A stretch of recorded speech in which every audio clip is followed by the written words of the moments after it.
was probably The Five Little Peppers and How They Grew.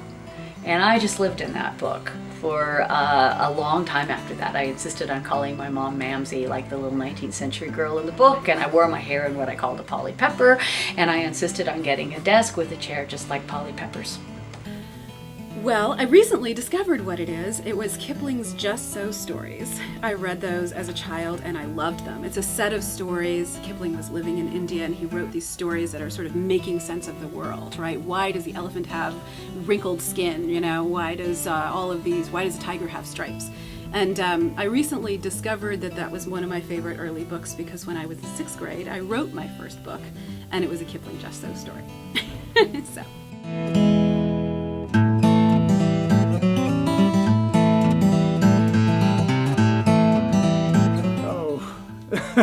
Well, I think there was some eye rolling. There may have been some deep sighs. Yeah, I'm not sure I actually ever told them. Well, they were thrilled. They might have had real second thoughts if I said I want to become a doctor or a lawyer.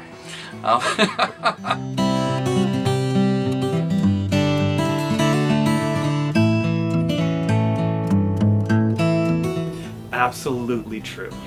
Absolutely false. Probably a higher number than we'd like. I'm afraid this is not true.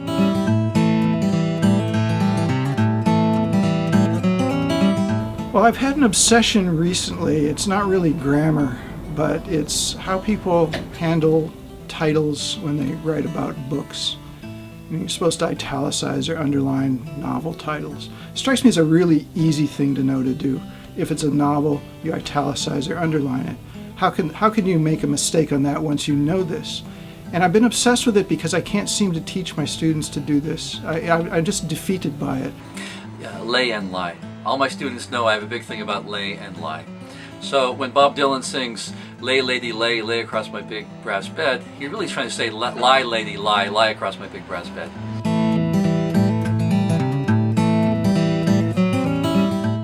I'd say to listen.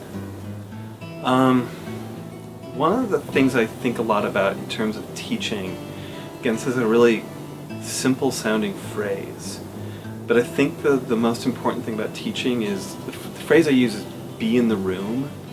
And I think it's one of the things that a place like Whittier helps teach us. One thing one of my students taught me was what da bomb means. Like once I was told, "Tony, you're da bomb." And I didn't know if that meant that I was going to blow everything up or what, but apparently it's a good thing.